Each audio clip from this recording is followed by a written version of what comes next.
Selamat siang, Bu. Tadi saya WhatsApp Ibu untuk melakukan konseling pada siang hari ini. Oh iya, selamat siang. Bagaimana kabarnya, Dara? Alhamdulillah, kabar saya sehat, Ibu. Apakah suara Ibu terdengar dengan jelas? Ya, Bu, saya dapat mendengar dengan jelas suara Ibu. Eh, Bagaimana aktivitas kamu sama pandemi ini, Dara?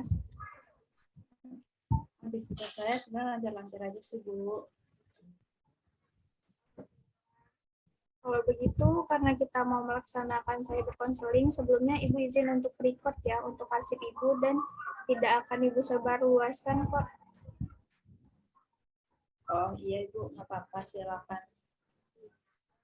Oh ya, apa posisi kamu sudah nyaman untuk melaksanakan counseling ini? Sudah nyaman, Bu? Oke, kalau boleh Ibu tahu, tujuan kamu apa nih menghubungi Ibu dan meminta sesi konseling ini? Sebenarnya saya ingin melakukan konseling itu udah dari lama sih, Bu. Tapi karena saya membutuhkan saran dan masukan dari Ibu, tapi Kenapa, Dara? apakah Ibu bisa bantu saya nantinya?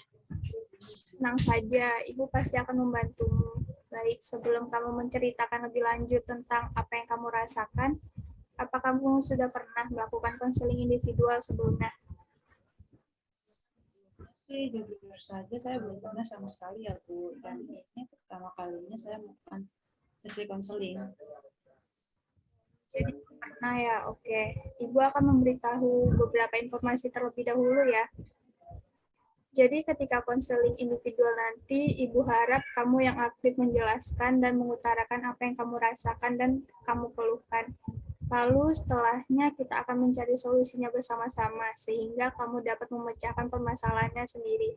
Di sini Ibu hanya akan mengarahkan, namun tetap kamu yang menyelesaikan masalah kamu ini. Seperti itu ya, Bu. Terus untuk proses konselingnya itu durasinya berapa lama ya, Bu? Untuk pertemuan kita ini dibatasi oleh waktu. Kita akan melakukan pertemuan dengan menggunakan waktu kurang lebih 20 sampai dengan 25 menit. Bagaimana? Sudah paham? Sekitar 20 sampai 25 menit ya, Bu. Saya paham, Bu. Oke, apa kamu setuju untuk Ibu bantu melalui sesi konseling ini? Setuju, Bu. Baiklah, kalau begitu. Tadi kan kamu mengatakan bahwa ada keperluan khusus nih. Nah, apakah kamu mau menceritakannya sekarang? Ya, Bu, lebih baik begitu karena saya merasa terbebani dengan masalah ini, Bu. Oke, coba ceritakan kepada Ibu apa yang menjadi masalahnya. Jadi gini, Bu, akhir ini saya sering merasa bingung dan tidak bisa seperti itu, Bu. Oh, jadi belakangan ini kamu merasa tidak menentu gitu ya? Iya, Bu, betul. Lalu, apa ada peristiwa yang menimbulkan kegundahan itu? Jadi gini, Bu, saya kan itu baru lulus sekolah dan masuk fresh graduate itulah ya. Nah, saya termasuk anak yang bisa dibilang cukup aktif dalam melakukan sesuatu kegiatan, Bu. Hal itu yang bisa membuat saya mungkin bisa merasa lebih bahagia. Tapi ada seperti sesuatu yang mengganjal di hati, Bu. Sesuatu yang mengganjal? Apa itu? Apakah seperti kamu memiliki perasaan yang saling bertentangan saat ini? Apa demikian, Dara? Iya, Bu, bisa seperti itu. Apa sih yang sebenarnya terjadi sehingga kamu merasa seperti ini? Jadi gini, Bu, karena kan saya sudah lulus sekolah dan saya ingin langsung kerja. Tapi orang tua saya itu tidak memberikan saya izin jika saya nantinya mau bekerja di luar kota. Mungkin karena mereka takut kalau saya jauh dari mereka, dan juga di rumah saya juga anak satu-satunya, Bu. Oh, jadi kamu anak satu-satunya. Lalu kamu jadi merasa kecewa dengan keputusan yang dikatakan oleh kedua orang tuamu itu ya? Karena mereka tidak mengizinkan kamu untuk bekerja di luar kota. Iya, Bu, betul. Nah, lalu Ibu mau nanya, kalau boleh tahu, kamu itu udah mendaftar pekerjaan di mana saja? Saya sudah coba mendaftar pekerjaan di 2 perusahaan. Perusahaan yang pertama itu ada di Jakarta, dan yang kedua itu ada di Surabaya. Yang kedua perusahaan itu sudah menerima saya, namun ditempatkan di bidang berbeda gitu. Oh, di bidang yang berbeda. Oke, jadi hal tersebut yang membuat kamu menjadi bimbang. Begitu, Dara? Iya Bu, kalau kayak gitu kan saya jadi bingung harus memilih kerjaan dari Jakarta atau di Surabaya. Jadi harus menentukan yang mana buat saya bekerja di depannya. Itu Bu. Sebelumnya, kalau Ibu boleh Ibu tahu perusahaan apa dan bagian apa yang sudah menerima kamu, Dara?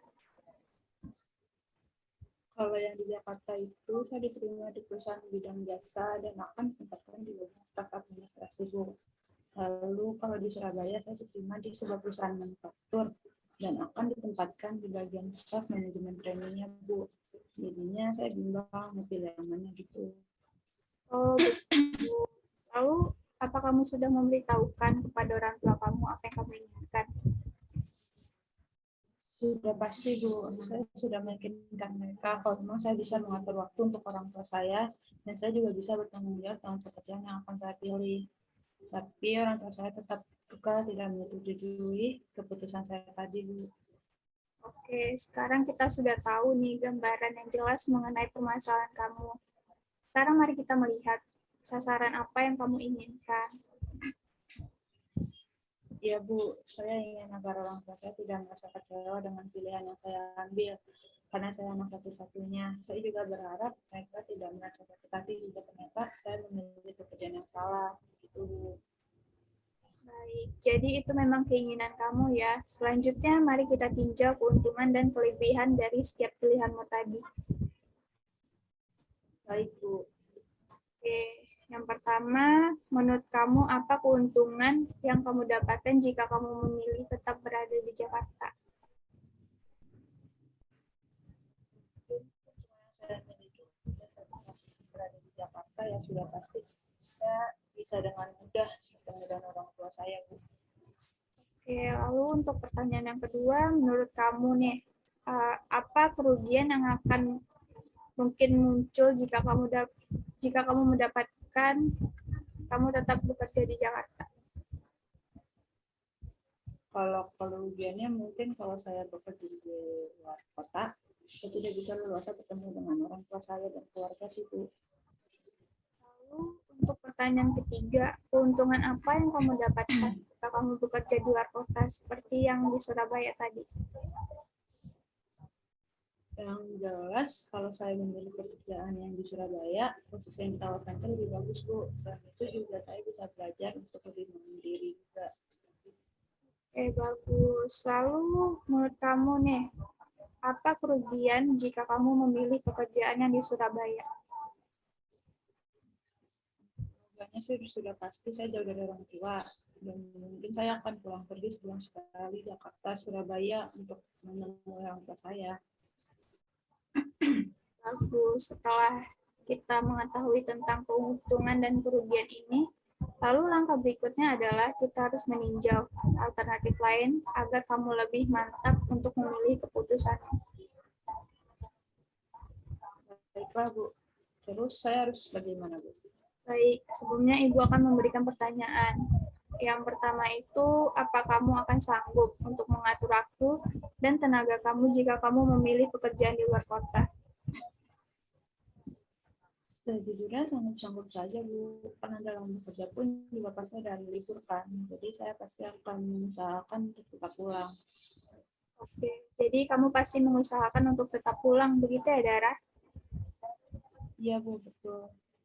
Lalu untuk pertanyaan kedua, bisakah kamu memilih satu dari dua pekerjaan yang memilih kamu tadi? Bisa Bu, karena saya sudah mantap untuk memilih yang ada di Surabaya, karena posisinya juga yang lebih bagus, tapi ya balik lagi jarak yang jadi masalahnya sih Bu. Oke, nah sekarang pertanyaan yang terakhir ya, Dara. Mungkin nggak kamu menolak tawaran pekerjaan yang ada di Jakarta demi pekerjaan yang ada di Surabaya itu? Menurut saya mungkin saja Bu, karena saya juga berharap pekerjaan saya yang di Surabaya nanti bisa menjadi pembuktian ke orang tua saya kalau saya itu bisa Bu. Baik, untuk langkah selanjutnya, kamu harus bisa memilih. Kamu itu tetap mau bekerja di Jakarta atau memilih kerja di Surabaya. Coba, mungkin kamu bisa memilih pilihanmu sendiri. Kamu itu lebih condong ke arah mana? Kalau berdasarkan pembicaraan tadi sih, saya itu lebih memilih pekerjaan di Surabaya sih, Bu. Oke, kalau begitu. Tapi, apakah kamu benar-benar sadar dan yakin dengan pilihan kamu ini? Iya, Bu, saya memang sangat ingin bekerja di Surabaya karena saya ingin hidup mandiri. Dan saya juga sudah siap dengan segala konsekuensi yang ada. Serta posisi yang ada di Surabaya pun juga sesuai dengan apa yang saya inginkan. Jadi ya bisa merasa optimis dalam bekerja dan tidak mengecewakan orang tua saya. Oke, lantas apa yang bisa kamu jadikan jaminan ke orang tua kamu nanti jika kamu benar-benar memilih bekerja di Surabaya? Saya akan mencoba memberikan pengertian ke orang tua saya bahwa saya memilih pekerjaan di Surabaya, maka saya akan berjanji untuk tetap mengatur waktu agar saya bisa pulang ke Jakarta demi menjenguk mereka. Dan saya juga akan bertanggung jawab dengan pekerjaan yang sudah saya ambil, agar hasil yang saya dapatkan akan seimbang dan tidak mengecewakan orang tua saya juga. Ya, bagus jika kamu berani mengambil keputusan seperti itu. Itu berdasarkan dari keinginanmu sendiri, kan? Ya, Bu, betul. Sebelum kita menyudahi sesi konseling ini, Ibu akan meringkas sedikit apa yang sudah kita bicarakan tadi. Yang pertama itu kamu akhir-akhir ini merasa kebingungan dan dengan memilih pekerjaan yang ada di luar atau di dalam kota. Yang kedua juga keinginan orang tuamu yang menginginkan kamu untuk tetap berada di Jakarta. Jadi kita dapat mengambil kesimpulan bahwa kamu lebih memilih pekerjaan yang ada di Surabaya saja karena menurut kamu merasa yakin bahwa kamu dapat mengatur waktu dan juga posisi yang akan kamu dapatkan sesuai dengan apa yang kamu harapkan, dan kamu juga akan tetap merasa optimis dalam bekerja dan tetap menghasilkan hasil yang seimbang. Bukankah seperti itu, Dara? Iya, benar sekali, Bu. Oke, Ibu kembali menegaskan pilihanmu lagi ya. Apakah kamu memang sudah yakin dengan pekerjaan yang ada di Surabaya itu? Ya, Bu, saya sudah sangat yakin dengan keputusan saya itu, Bu. Oke, jika begitu, kamu memang harus yakin dengan pilihan kamu tersebut. Ya, Bu. Dan juga saya menjadi yakin setelah mendapat penjelasan dari Ibu mengenai kelebihan dan kekurangannya yang ada. Baik, jika kamu sudah benar-benar yakin dengan pilihanmu, jadi sekarang kita bisa mengakhiri proses konseling ini ya. Baik, Bu. Lalu mungkin untuk kedepannya jika kamu mengalami kesulitan, kamu bisa menghubungi Ibu untuk agar kita bisa berbincang-bincang kembali dengan senang hati. Ibu akan mendengarkan apa yang akan kamu ceritakan. Baik, Bu. Terima kasih banyak. Saya pasti akan bercerita lagi ke Ibu jika saya memiliki masalah yang tidak bisa saya bicarakan sendiri. Iya, sama-sama. Kamu harus tetap semangat ya, dan sukses selalu dengan apapun pilihan kamu ke depannya. Baik, Bu. Oke, kalau begitu kamu bisa kembali menjalankan aktivitas kamu selanjutnya, Dara. Oke, Bu. Terima kasih atas waktunya. Sama-sama.